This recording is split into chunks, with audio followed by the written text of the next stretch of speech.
Assalamualaikum warahmatullahi wabarakatuh. Kami dari kelompok 5 ingin mempresentasikan tentang materi evaluasi pembelajaran. Sebelumnya izinkan saya memperkenalkan anggota dari kelompok 5. Yang pertama ada Crescentia Ilona dengan MPM akhir 184.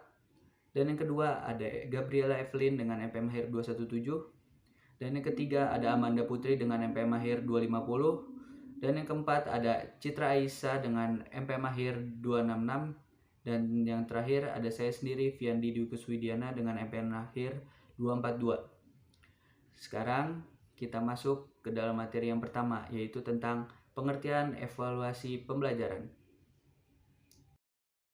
Berikut adalah pengertian dari evaluasi.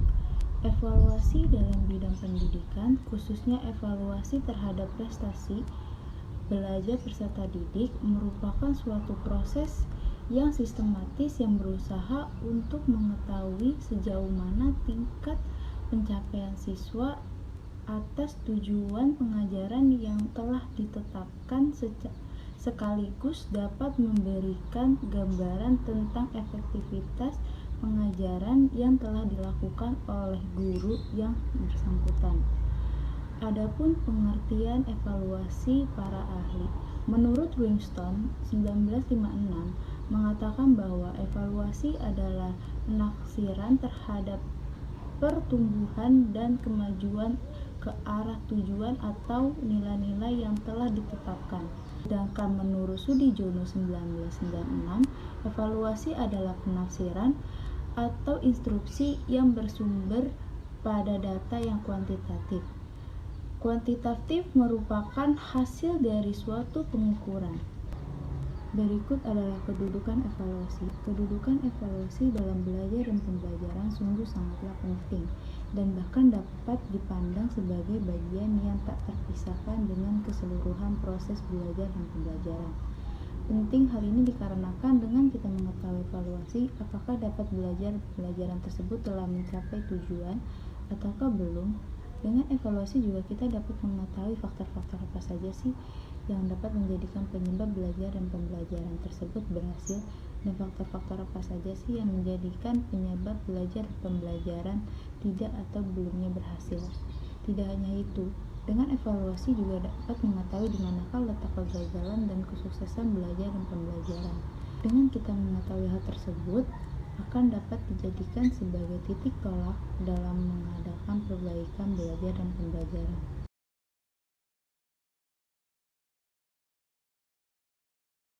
Di sini saya akan menjelaskan mengenai tujuan evaluasi belajar menurut Nana Sujana sebagai berikut.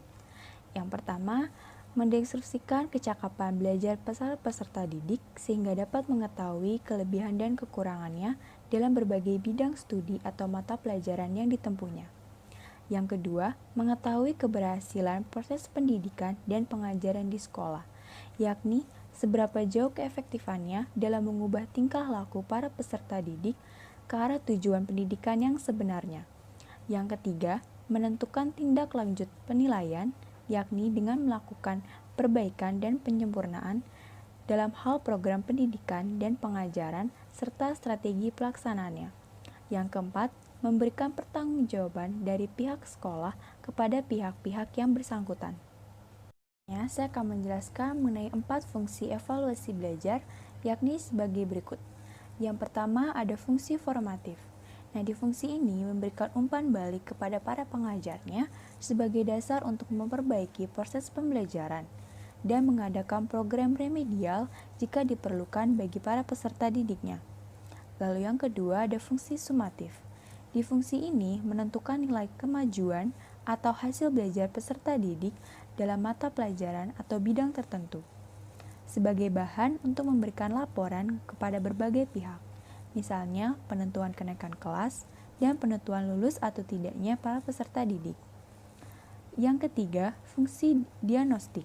Di fungsi ini memahami latar belakang seperti latar psikologis, fisik, dan lingkungan peserta didik yang mengalami kesulitan belajar, yang dimana hasilnya nanti akan digunakan sebagai dasar dalam memecahkan kesulitan-kesulitan tersebut. Lalu yang terakhir ada fungsi penempatan. Di fungsi ini para peserta didik ditempatkan pada situasi pembelajaran yang tepat. Misalnya, dalam menentukan program spesialisasi sesuai dengan tingkat kemampuan para peserta didiknya. Sekian dan terima kasih. Prinsip-prinsip evaluasi pembelajaran. Prinsip-prinsip evaluasi pembelajaran terbagi menjadi 5. Yang pertama, ada kontinuitas. Kontinuitas ini evaluasi yang tidak boleh dilakukan secara insidental, karena pembelajaran itu sendiri adalah berlanjut. Hasil evaluasi yang diperoleh pada suatu waktu harus senantiasa dihubungkan dengan hasil-hasil pada waktu sebelumnya, sehingga dapat diperoleh dengan jelas dan berarti tentang perkembangan peserta didik. Yang kedua, ada komprehensif. Dalam melakukan evaluasi terhadap suatu objek, pengajar harus mengambil seluruh objek itu sebagai bahan evaluasi. Misalnya, jika objek evaluasi itu adalah peserta didik, maka seluruh aspek kepribadian peserta didik itu harus dievaluasi, baik yang menyangkut kognitif, afektif, maupun psikomotor. Yang ketiga, ada adil dan objektif. Pengajar harus berlaku adil tanpa pilih kasih. Semua peserta didik harus diperlakukan sama. Pengajar hendaknya bertindak secara objektif, apa adanya, sesuai dengan kemampuan peserta-peserta didik. Sikap suka dan tidak suka, perasaan, keinginan, dan prasangka buruk harus dijauhkan. Evaluasi harus didasarkan atas kenyataan atau data dan fakta yang sebenarnya, bukan hasil manipulasi dan rekayasa. Selanjutnya, ada kooperatif. Pengajar hendaknya bekerja sama dengan semua pihak, seperti orang tua peserta didik, sesama pengajar, dan sebagainya, termasuk dengan peserta didik itu sendiri. Hal ini dimaksudkan agar semua pihak merasa puas dengan hasil evaluasi, dan pihak-pihak tersebut merasa dihargai. Dan yang terakhir, ada praktis. Berarti mudah digunakan, baik oleh pengajar itu sendiri yang menyusun alat evaluasi, maupun orang lain yang akan menggunakan alat tersebut. Untuk itu, kita harus perhatikan bahan dan petunjuk dalam mengerjakan soal.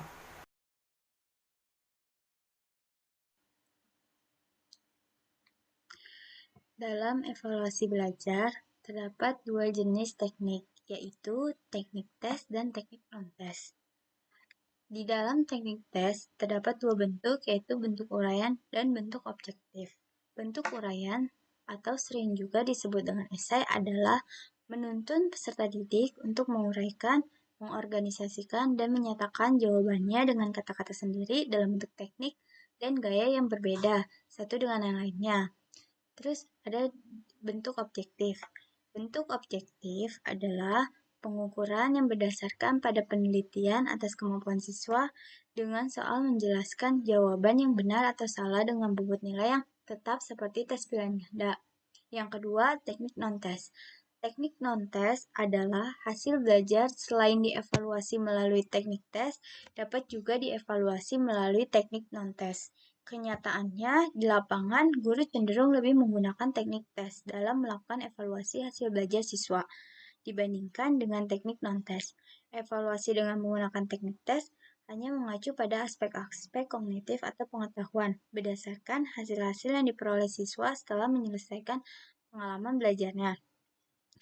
Jika dibandingkan dengan teknik non-tes jauh lebih komprehensif dalam artian dapat digunakan untuk mengevaluasi berbagai aspek dari individu atau kelompok siswa, sehingga tidak hanya berorientasi pada aspek kognitif saja, tetapi juga pada aspek yang lain seperti afektif dan psikomotor.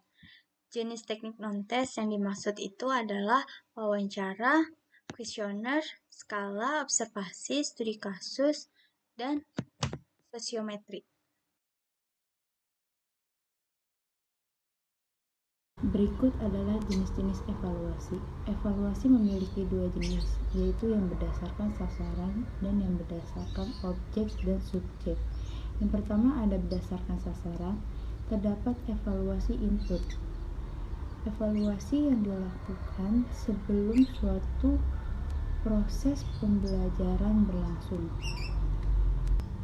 Pada evaluasi ini memiliki 3 fungsi. Yang pertama, fungsi evaluasi sebagai penempatan atau placement adalah evaluasi yang dilakukan untuk mengetahui kemampuan, minat, dan bakat siswa sehingga dapat diputuskan di mana tempat yang cocok bagi siswa tersebut.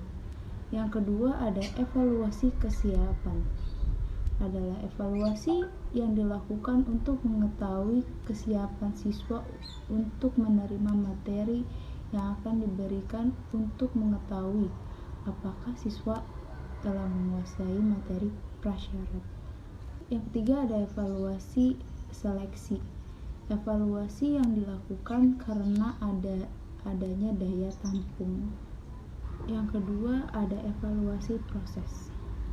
Evaluasi yang dilakukan selama proses pembelajaran berlangsung.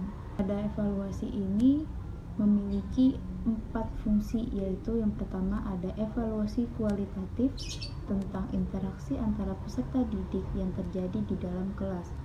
Yang kedua, evaluasi kuantitatif seperti efektivitas dalam belajar, jumlah kehadiran pengajar, peserta didik, dan lain-lainnya. Yang ketiga ada evaluasi formatif untuk mengetahui penguasaan materi selama proses pembelajaran berlangsung. Yang keempat ada evaluasi diagnostik, adalah evaluasi yang dilakukan untuk mengetahui tentang kesulitan belajar yang dialami oleh peserta didik. Kedua ada berdasarkan objek dan subjek. Yang pertama ada objek, ialah input atau bahkan mentahan yang siap untuk diolah dalam dunia pendidikan, khususnya pada proses pembelajaran di sekolah, yaitu para calon peserta didik seperti calon murid, calon siswa, calon mahasiswa, dan sebagainya. Dari segi input ini, maka objek dari evaluasi pendidikan meliputi 3 aspek. Di antaranya ada pertama aspek kemampuan, yang kedua ada aspek kepribadian, dan yang ketiga ada aspek sikap. Sedangkan dari segi transformasi, maka objek dari evaluasi pendidikan meliputi yang pertama ada kurikulum atau materi pelajaran, yang kedua ada metode mengajar dan teknik penilaian, yang ketiga ada sarana atau media pendidikan, yang keempat sistem administrasi, dan yang terakhir ada guru dan unsur-unsur persoalan lainnya yang terlibat dalam proses pendidikan. Yang kedua ada subjek evaluasi. Berdasarkan subjek evaluasi terbagi menjadi 2 jenis, yaitu internal dan eksternal. Evaluasi internal dilaksanakan oleh pihak-pihak yang ada dalam organisasi, seperti dalam pendidikan di sekolah pasti dilaksanakan oleh peserta didik. Sedangkan evaluasi eksternal dilakukan oleh pihak-pihak luar lembaga atau organisasi. Kita masuk ke materi pengajaran remedial. Pengajaran remedial adalah suatu kegiatan dalam proses belajar mengajar yang dilaksanakan guru atau pihak terkait dalam upaya memberikan bantuan kepada para siswa yang mengalami kesulitan belajar, sehingga dapat mencapai hasil belajar sesuai dengan taraf kemampuannya. Pengajaran remedial bertujuan agar siswa dapat memahami dirinya, memperbaiki atau mengubah cara belajarnya, memilih materi dan fasilitas secara cepat, mengembangkan sikap dan kebiasaan, dan melaksanakan tugas-tugas belajar. Bentuk-bentuk pengajaran remedial. Yang pertama ada mengajarkan kembali, yaitu perbaikan dilakukan dengan jalan mengajar kembali bahan yang telah dipelajari terhadap siswa yang masih belum menguasai pelajaran. Hal ini lebih sering dilakukan oleh guru atau pengajar pada umumnya. Yang kedua ada tutorial, yaitu memberi pembimbingan pembelajaran dalam bentuk pemberian bimbingan, bantuan, petunjuk, arahan, dan motivasi agar para siswa belajar secara efektif dan efisien. Dan yang ketiga, memberikan pekerjaan rumah. Dengan pemberian tugas rumah, diharapkan siswa akan membuka kembali catatannya, kemudian mempelajarinya untuk menyelesaikan tugas rumah tersebut. Dengan cara ini, siswa akan berusaha lebih memahami pelajaran tersebut agar bisa mengerjakan tugas rumah yang diberikan gurunya. Yang keempat, ada diskusi kelompok, yaitu dengan membentuk kelompok yang terdiri atas 5-10 orang, mendiskusikan suatu masalah secara bersama-sama, dan diharapkan dengan diskusi tersebut persoalan akan lebih mudah dipecahkan. Dan yang kelima, ada penggunaan lembar kerja. Penyediaan lembar kerja untuk dikerjakan siswa di rumah membuat siswa untuk belajar kembali, dan hal ini membuat siswa lebih memahami materi pembelajaran. Dan yang keenam, ada penggunaan alat-alat audio visual. Remedial teaching dapat dilakukan dengan cara ini, karena dengan media pelajaran akan lebih menarik dan lebih mudah dipahami oleh siswa. Adapun alat-alat audiovisual yang dapat digunakan seperti radio, tape recorder, laboratorium bahasa, film bingkai, dan lain-lainnya. Dan yang terakhir, ada prinsip-prinsip pengajaran remedial. Yang pertama, ada adaptif, yaitu peserta didik memiliki karakter dan keunikan sendiri-sendiri. Oleh karena itu, program pengajaran remedial hendaknya memungkinkan peserta didik untuk belajar sesuai dengan kecepatan, kesempatan, dan gaya belajar masing-masing. Dengan kata lain, pengajaran remedial harus mengakomodasikan perbedaan individual peserta didik. Yang kedua, ada interaktif. Dalam proses pengajaran remedial, hendaknya memungkinkan peserta didik untuk secara intensif berinteraksi dengan pendidik dan sumber belajar yang tersedia. Hal ini didasarkan atas pertimbangan bahwa kegiatan belajar peserta didik yang bersifat perbaikan perlu mendapatkan monitoring atau pengawasan agar diketahui kemajuan belajarnya. Dan yang ketiga, ada fleksibilitas dalam metode pembelajaran dan penilaian. Sejalan dengan sifat keunikan dan kesulitan belajar peserta didik yang berbeda-beda, maka dalam pengajaran remedial perlu digunakan berbagai metode mengajar yang sesuai dengan karakteristik peserta didik. Dan yang keempat, ada pemberian umpan balik segera mungkin.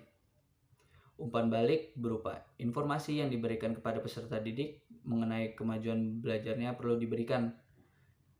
Umpan balik dapat bersifat korektif maupun konfirmatif.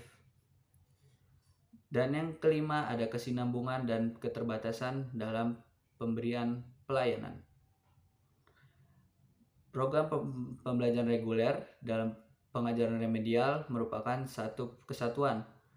Dengan demikian, program pembelajaran reguler dengan remedial harus berkesinambungan dan programnya tersedia agar setiap saat peserta didik dapat mengaksesnya.